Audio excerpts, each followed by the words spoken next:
In the history of the 20th centuries, few leaders shine as brightly, as briefly as this man, Thomas Sankara, often called Africa's Che Guevara. He was a soldier, a musician, a feminist, and a revolutionary visionary.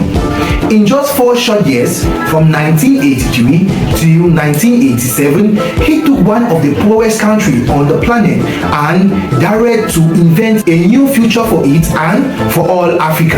His revolution was not just about seizing power, it was a declaration of a war against poverty, against corruption, and most of all, a war against invisible empires of neo-colonialism represented by one power, in particular France. How did this young 33-year-old captain challenge a global superpower? And what was the radical philosophy that guided his fight? A fight that would ultimately cost his life? This is the story of how Thomas Sankara fought France for his country and for Africans' sake. To understand Sankara's fight, we must first understand the country he inherited. It was called the Republic of Upper Volta, the name given to it by its former colonial masters, France. It was a textbook example of a neo-colony. Though politically independent since 1960, its economy, its culture, and its political elite remained firmly in France's orbit. Upper Volta was desperately poor. It had a 90% illiteracy rate, an infant mortality rate of over 20%. Life expectancy was just 40 years. The country was entirely dependent on foreign aid, mostly from France, which came with a string attached. A small, corrupt elite in the capital, Ouagadougou, drove Mercedes and lived lavishly while the rural population starved. This was the system Sankara sought to destroy. In August 1983, after a series of political maneuvers and imprisonment, Captain Thomas Sankara came to power in a popular coup. But his first and perhaps most significant act of defiance wasn't with guns, it was with words. 1 year into his rule, he erased the colonial name Upper Volta from the map. He renamed his nation Burkina Faso, which means the land of upright people. In the local Mora and Daula languages, he gave his people a new flag, a new anthem, and a new identity, rooted not in French past but in Africa's future. The war had begun. Sankara understood that true independence was economic independence. His entire program was designed to serve the economic umbilical cord that tied his country to France. His first target was national debt.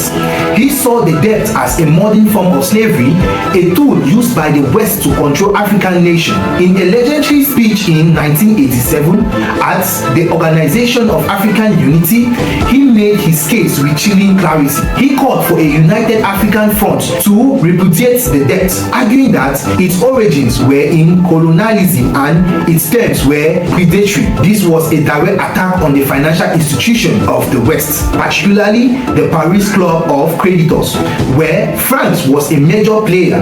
His second front was self-sufficiency. His motto was simple: let us consume what we ourselves produce. He nationalized all lands and mineral wealth, ending the system of foreign ownership. He launched a massive agricultural program, and in just a few years, Burkina Faso went from importing food to being food sufficiency. He famously declared, "Our country produces enough to feed us all. We can even produce a surplus." To fight French culture and economic dominance, he mandated that all public servants wear traditional clothing, moving from Burkinabe cotton and sworn by Burkinabe artisans. This single policy, promoting the Faso Dan Fani, revitalized the local textile industry and was a visible rejection of the West suit and ties. It was sold off the government's fleet of Mercedes-Benz cars, making the humble Renault 5 of the official service car. He himself lived in a small house, few economy class, and his salary was just $450 a month. He was showing his people and the world that an African leader did not need to imitate the West to be powerful. Sankara knew the deepest chain were not economic but mental. His fight was also a fight to decolonize the minds of his people. He He launched the largest literacy and vaccination campaign in the country's history. In a single week, his vaccination commando program immunized 2.5 million children against meningitis, yellow fever, and meningitis, an achievement praised by the World Health Organization. He was also a revolutionary feminist. Far ahead of his time, he banned female genital mutilation, outlawed forced marriages, and promoted contraception. He appointed women to high positions in the government and declared a day of solidarity where men were encouraged to go to the market and run the household to experience the condition women faced. He famously stated, "The revolution and women liberation go together. We do not talk of women emancipation as an act of clarity.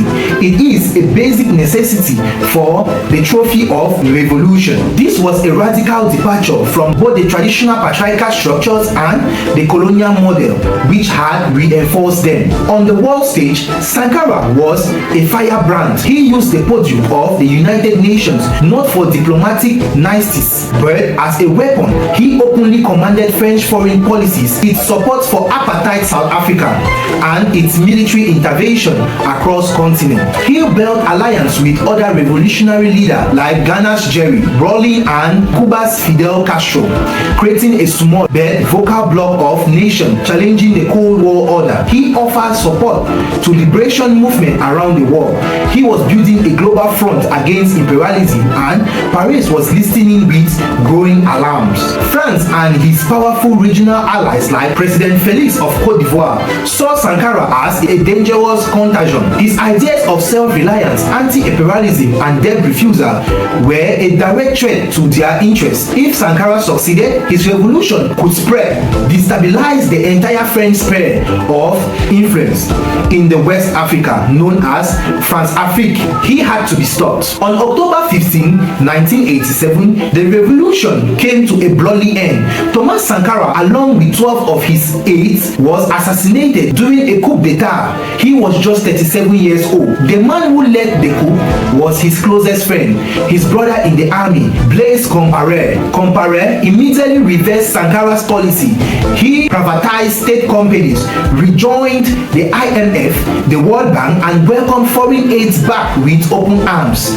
He became a key ally of France and ruled Burkina Faso as a dictator for the next 27 years. For decades, the exact circumstance of Sankara's death was shrouded in mystery, but the shadow of French involvement has always loomed large. A 2021 French report found that France was aware of the plot and provided no warning.